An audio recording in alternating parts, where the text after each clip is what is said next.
Hello guys, current affairs funda में आप सभी का स्वागत है। मैं हूं आपके साथ अभिषेक शर्मा और आज के इस वीडियो सेशन में हम 2 सितंबर तक के सभी इंपॉर्टेंट करंट अफेयर्स कवर करने वाले हैं। हमेशा की तरह आप इस वीडियो को अंत तक जरूर देखिएगा।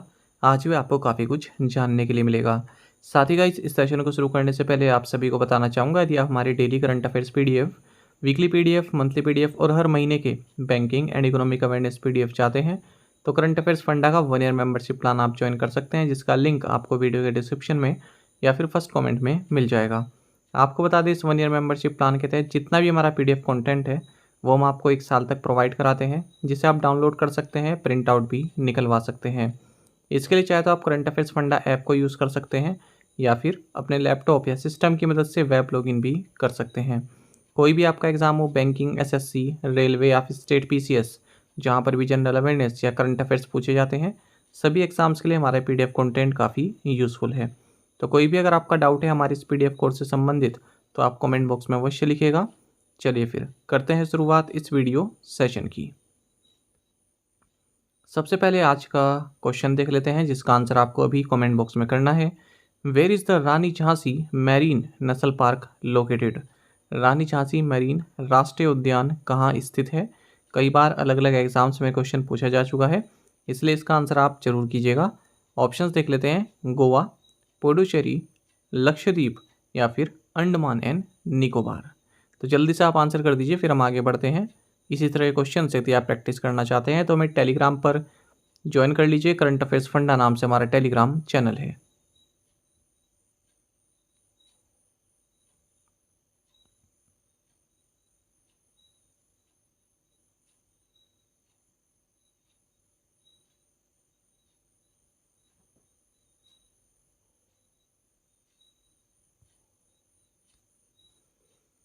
Who has been appointed new president of the Film and Television Institute of India FTII? भारतीय फिल्म एवं टेलीविजन संस्थान FTII का नया अध्यक्ष किसे नियुक्त किया गया है? ऑप्शंस आपके सामने हैं और सही आंसर ऑप्शन ए है, R Madhavan.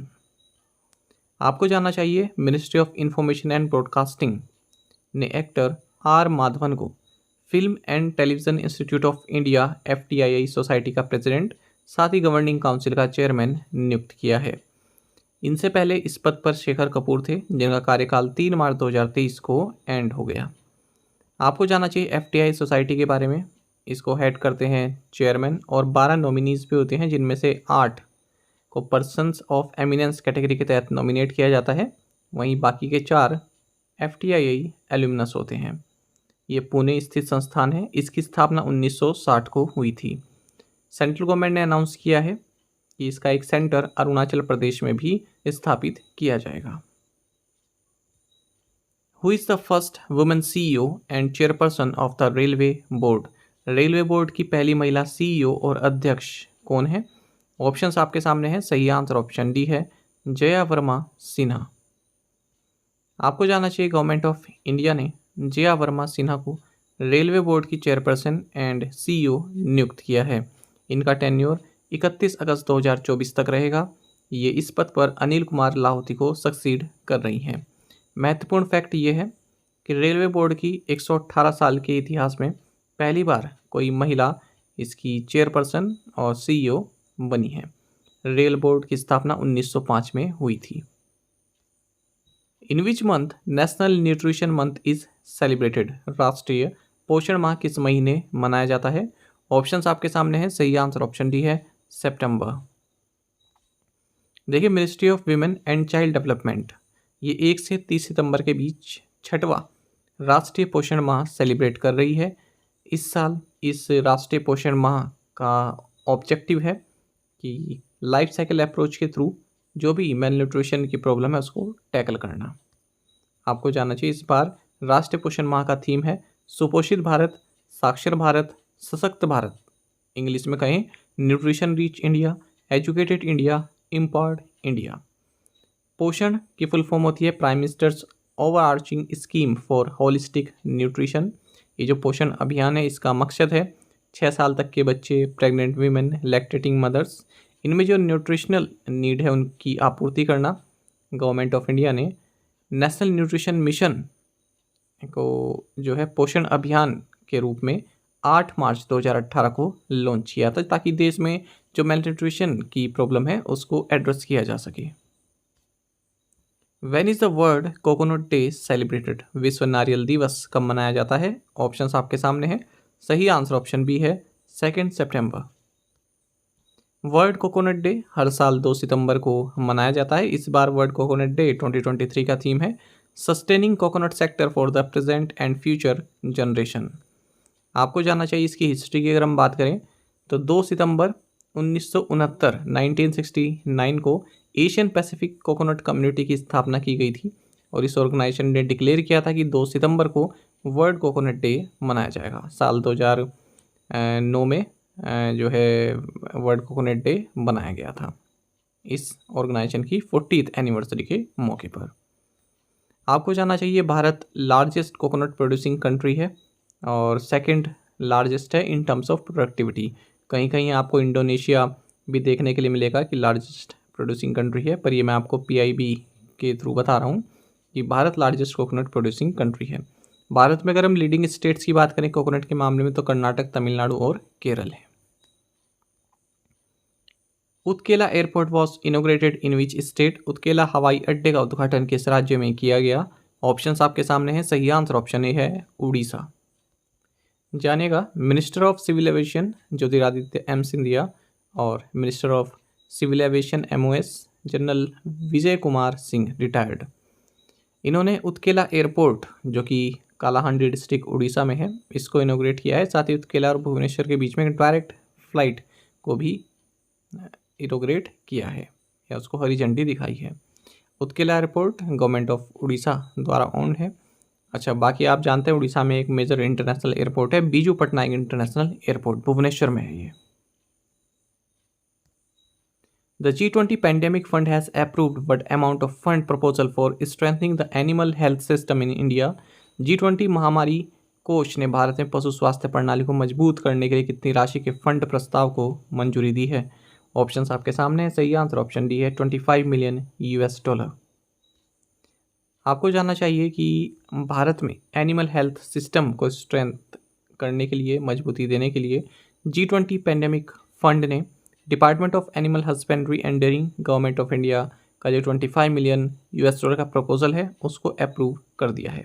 This funding will improve India's animal health system, a crucial part of the one health approach for pandemic prevention. आपको जानना चाहिए G20 पैंडेमिक फंड के बारे में। इसकी स्थापना 13 नवंबर 2022 को की गई थी जब G20 की प्रेसिडेंसी इंडोनेशिया के पास थी। इसमें ये एक 1.4 बिलियन US डॉलर का फंड है जो कि किस चीज़ को फाइनेंस करता है? Critical investments to strengthen pandemic prevention, preparedness and response capacities at national, regional and global levels, focusing on low and middle income countries. इस प्रोजेक्ट को इम्प्लीमेंट किया जाएगा एशियन डेवलपमेंट बैंक के द्वारा जो कि लीडिंग इम्प्लीमेंटिंग एंटिटी है और world bank and food and agriculture organization के द्वारा। Which of the following has become the first district in Uttar Pradesh to introduce an e office system at its collectorate? निम्नलिखित में से कौन सा जिला अपने कलेक्ट्रेट में E-ऑफिस प्रणाली शुरू करने वाला उत्तर प्रदेश का पहला जिला बन गया है? ऑप्शंस आपके सामने। सही आंसर ऑप्शन बी है कन्नौज। आपको जानना चाहिए कन्नौज ये फर्स्ट डिस्ट्रिक्ट बन गया है उत्तर प्रदेश में जिसने अपने कलेक्ट्रेट में E-ऑफिस सिस्टम इंट्रोड्यूस किया है। E-ऑफिस आप सभी जान रहे हैं, जो भी फाइल्स हैं, मैनुअल हैंडलिंग, उनको कंप्यूटर ऑपरेटेड बनाना। अच्छा, ये एक फैक्ट मैं यहाँ पर ऐड कर दूँ आपके लिए। कन्नौज जो है अपने सेंट के लिए जाना जाता है, इत्र के लिए जाना जाता है। इसे इंडिया की परफ्यूम कैपिटल भी बोलते हैं। ठीक है, तो बहुत बड़ा गढ़ है, यहाँ पर सेंट बनाया जाता है। कन्नौज अपने सेंट के लिए प्रसिद्ध है। ये मैं इसलिए बता रहा हूँ आपको फैक्ट क्योंकि एग्जाम में पूछा जाता है। What is DSC A20 Yard 325? DSC A20 Yard 325 क्या है? ऑप्शंस आपके सामने है। सही आंसर ऑप्शन डी है a diving support craft for the Indian navy. देखिए DSC A20 Yard 325 ये एक डाइविंग सपोर्ट क्राफ्ट है जिसे Titagarh rail systems limited Kolkata ने बनाया है इंडियन नेवी के लिए। इसे हाल ही में तीतागढ़ कोलकाता में हुगली रिवर में लॉन्च किया गया है। तो इस तरह की 5 डाइविंग सपोर्ट क्राफ्ट बनाई जाएंगी, जिसमें से फर्स्ट ये है DSCA-20। These ships are designed to undertake operational training diving operations in harbors and coastal waters। तो coastal waters and harbors में जो diving operations training होती है उनके लिए इन शिप को बनाया गया है। They are 30 metre long catamaran hull ships with a displacement of approx 300 tons। और जो भी ये 5 DSC हैं इनको इंडियन नेवी में जो है डिलीवर कर दिया जाएगा इंडियन नेवी को 2024-25 में। Which ministry signed an MOU with National सफाई कर्मचारी फाइनेंस एंड डेवलपमेंट कॉरपोरेशन? किस मंत्रालय ने राष्ट्रीय सफाई कर्मचारी वित्त और विकास निगम के साथ एक समझौता ज्ञापन पर हस्ताक्षर किए? ऑप्शंस आपके सामने, सही आंसर ऑप्शन डी है ministry of social justice and empowerment. आपको जानना चाहिए ministry of social justice and empowerment ने नेशनल सफाई कर्मचारी फाइनेंस एंड डेवलपमेंट कॉरपोरेशन के साथ मेमोरेंडम ऑफ अंडरस्टैंडिंग साइन किया है फॉर द फिजिकल ईयर्स 2023-24, 2024-25। इसका मकसद है to enhance the socio economic upliftment of safai karmachari, manual scavengers, waste pickers and their dependents, focusing on empowering these marginalized communities across the nation। NITI Aayog and which agency signed an MOU on fast tracking SDG Sustainable Development Goals? NITI Aayog और किस agency ने SDG fast trekking के लिए एक समझौता ज्ञापन पर हस्ताक्षर किए हैं? सही आंसर ऑप्शन बी है UNDP। देखिए नीति आयोग और UNDP इंडिया ने मेमोरेंडम ऑफ अंडरस्टैंडिंग साइन किया है ताकि जो सस्टेनेबल डेवलपमेंट गोल्स हैं उनको अचीव करने का जो लक्ष्य है हमारा उसको तेजी मिल सके। ये MOU साइन किया गया है CEO NITI Aayog PVR Subrahmanyam and resident representative UNDP India Shoko Noda की उपस्थिति में। आप सभी जानते हैं ये MOU जो है 5 साल के लिए साइन किया गया है। आप सभी जानते हैं कि नीति आयोग जो है एक नोडल इंस्टीट्यूशन है सस्टेनेबल डेवलपमेंट्स को एडॉप्ट और मॉनिटरिंग करने के लिए नेशनल एंड सब नेशनल लेवल्स पर। तो ये भी एक अपने आप में फैक्ट है कि भारत में जो SDGs हैं उनको मॉनिटर कौन करता है? NITI Aayog. What is the base year for the house price index calculation? गृह मूल्य सूचकांक गणना के लिए आधार वर्ष क्या है? सही आंसर ऑप्शन सी है 2010-2011। देखिए रिजर्व बैंक ऑफ इंडिया ने अपना क्वार्टरली हाउस प्राइस इंडेक्स जिसका बेस 2010-11 है इसको 2023-24 के फर्स्ट क्वार्टर के लिए रिलीज़ किया है।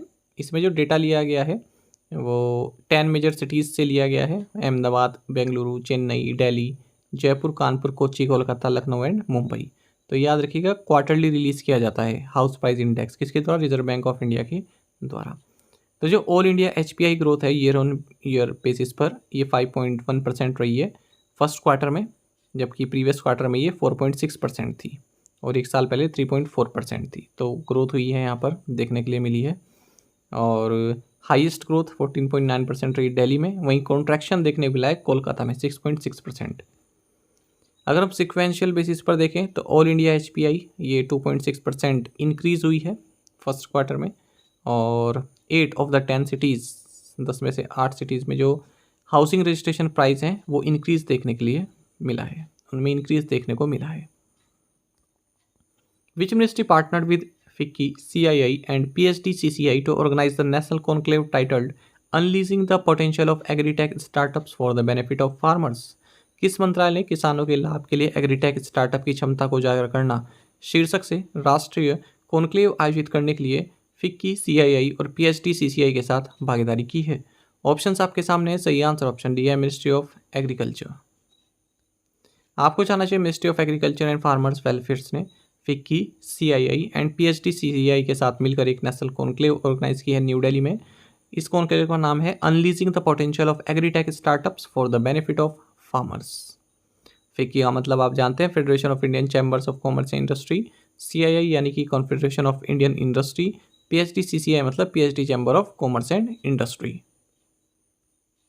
Where did the 5th regional meeting of the international solar alliance take place? अंतर्राष्ट्रीय सौर गठबंधन की 5वीं क्षेत्रीय बैठक कहाँ हुई? सही आंसर ऑप्शन डी है किगाली, रवांडा। आपको जानना चाहिए इंटरनेशनल सोलर अलायंस की 5th regional meeting Kigali, Rwanda में हुई है। 36 कंट्रीज ने इसमें पार्टिसिपेट किया है। इस मीटिंग के दौरान president international solar alliance and union minister for power and new and renewable energy government of India RK Singh इन्होंने युगांडा, कोमोरोस और माली इन तीनों कंट्रीज़ में 9 सोलर पावर डेमोन्स्ट्रेशन प्रोजेक्ट्स को इनोग्रेट किया है, जिनमें से 4 युगांडा में है और 2 कोमोरोस और 2 कोमोरोस में है, 3 माली में है। By how much did the index of 8 core industries increase in July 2023 compared to July 2022? जुलाई 2022 की तुलना में जुलाई 2023 में 8 प्रमुख उद्योगों के सूचकांक में कितनी वृद्धि हुई है? सही आंसर ऑप्शन सी है 8%। आपको जानना चाहिए जो इंडेक्स ऑफ 8 कोर इंडस्ट्रीज है ये 8% इंक्रीज हुआ है। प्रोविजनल है, अभी ये डाटा चेंज हो सकता है बाद में, जुलाई 2023 के महीने में, अगर हम इसे जुलाई 2022 से कंपेयर करें। Coal, steel, natural gas, cement, electricity, refinery products, fertilisers, crude oil, इन सभी के प्रोडक्शन में इंक्रीज देखने को मिला है जो जुलाई 2023 में।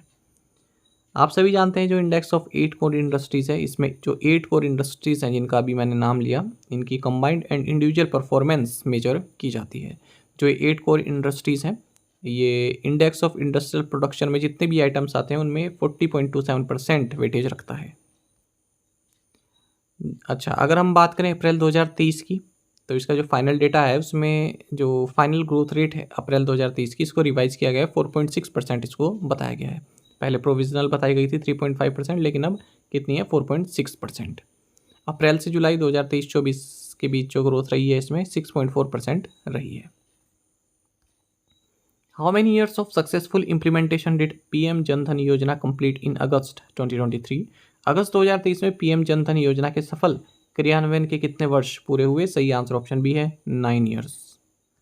आपको जानना चाहिए प्रधानमंत्री जन धन योजना यानी कि national mission for financial inclusion, इसने 9 साल अपने पूरे कर लिए हैं 28 अगस्त 2023 को। इसे 28 अगस्त 2014 को लॉन्च किया गया था। इसमें बताया गया है कि 50 करोड़ से ज़्यादा लोगों के जनधन अकाउंट्स ओपन किए गए हैं, उनको फॉर्मल बैंकिंग सिस्टम में इंक्लूड किया गया है। इसी को ही जो है फाइनेंशियल इंक्लूजन बोलते हैं। इसमें बताया गया महत्वपूर्ण बात है, याद रखिएगा, 55.5% जो जनधन अकाउंट्स हैं महिलाओं के हैं। 67% rural and semi urban areas में खोले गए हैं। जो इसमें डिपॉजिट्स हैं इन अकाउंट्स में 2 लाख करोड़ रुपीज़ का है, पार कर गया है। 34 करोड़ रुपए कार्ड्स भी इशू किए गए हैं इन सभी बेनिफिशियरीज को, ठीक है, और 2 लाख रुपीज़ का इंश्योरेंस कवर भी प्रोवाइड किया गया है।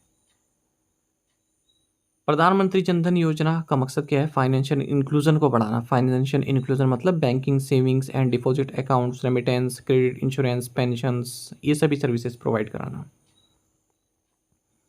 इस स्कीम के 6 पिलर्स हैं, देख लीजिए। Universal access to banking services, branch and BC, basic savings accounts with overdraft facility of ₹10,000 to every eligible adult. ये बैंक एग्जाम में 2-3 बार पूछ लिया गया है कितनी रुपए की ओवरड्राफ्ट फैसिलिटी है इसमें।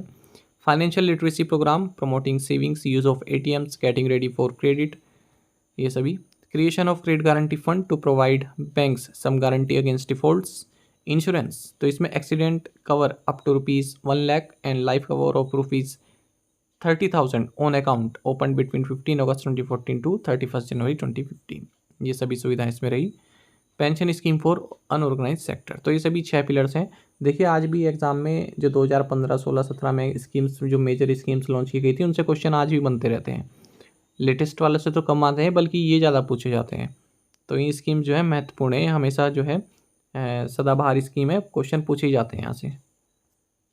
Who won the men's javelin throw event at the Zurich Diamond League 2023? Zurich Diamond League 2023 में पुरुषों की भाला फेंक स्पर्धा किसने जीती? ऑप्शंस आपके सामने हैं। सही आंसर ऑप्शन सी है, जाकुब वेदलिच। बात हो रही है ज्यूरिक डायमंड लीग जो कि स्विट्जरलैंड में आयोजित की गई, और इसमें हम बात करें जेवलिन थ्रो इवेंट की, तो भारत के नीरज चोपड़ा इसमें सेकंड पोजीशन पर रहे हैं, यानी कि सिल्वर मेडल इन्होंने जीता है।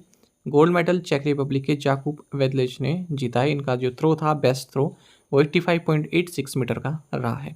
जर्मनी के जूलियन वेबर तीसरे नंबर पर रहे हैं। इसी इवेंट में अगर हम बात करें, जो ये लीग चली है, इसमें इंडिया के मुरली शंकर ये जो है 5th पोजीशन पर रहे हैं मेंस लॉन्ग जंप इवेंट में। 7.99 मीटर का इनका बेस्ट एफर्ट रहा है। अच्छा, थोड़ी सी बात नीरज चोपड़ा की कर लेते हैं। वर्ल्ड एथलेटिक्स चैंपियनशिप 2023 जो कि हाल ही में बुदापेस्ट हंगरी में हुई, यहाँ पर चोपड़ा ने गोल्ड मेडल जीता है ना। इनका जो बेस्ट थ्रो रहा वो 88.17 मीटर का रहा फाइनल में, और फाइनल को क्वालिफाई करने के लिए इनका जो थ्रो था वो 88.77 मीटर का रहा था।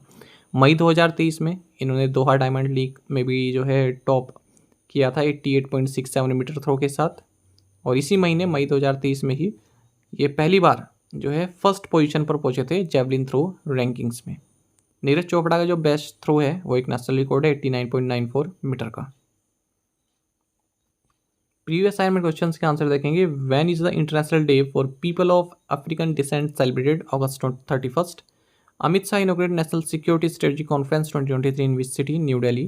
PM Modi recently met with Guru Dayanidhi Das, who is the head of ISKCON in which country? Greece. After being held in Chennai and Pune, the third and final event of Vidasta Culture Festival held in Srinagar, which country's Geoffrey Emmanuel marked his debut in the Malaysian Superbike Championship 2023 with podium finishes in both the races? Answer is India. आप में से कई students ने बिल्कुल सही answer किया है। इसी तरह से आप ज़्यादा से ज़्यादा संख्या में पार्टिसिपेट करते रहिए। चलिए आज के असाइनमेंट क्वेश्चन देखेंगे। India's first unity mall to be built in? Amit Shah addressed Sahkar Kisan Sammelan in which city? Which country will buy long range Tomahawk missiles from US? YouTube launched its localized version of YouTube in India in which year? The Meti banana variety native to which district in Tamil Nadu was recently granted the geographical indication tag? तो इन पांचों questions के answer आप comment box में दीजिएगा। यदि आपको एक question का आंसर भी आता है तो भी आप हमें कमेंट बॉक्स में बता सकते हैं। ज़्यादा से ज़्यादा संख्या में आप आंसर करने की कोशिश किया कीजिए। साथ ही करंट अफेयर्स फंडा को आप टेलीग्राम पर भी ज्वाइन कर सकते हैं। यहाँ पर रेगुलर वीडियो अपडेट्स और करंट क्विजेस हम आप सभी के लिए डालते रहते हैं। साथ ही डिस्कशन ग्रुप में आप किसी भी क्वेश्चन का सोल्यूशन पा सकते हैं। दोस्तों हमारे करंट अफेयर्स की प्लेलिस्ट दी गई है, इसको आप जरूर देखें। अपने दोस्तों के साथ, फेलो एस्पिरेंट के साथ हमारे करंट अफेयर्स को आप शेयर जरूर करें। आज का ये सेशन आपको कैसा लगा आप कमेंट बॉक्स में अवश्य बताइएगा। Thank you guys.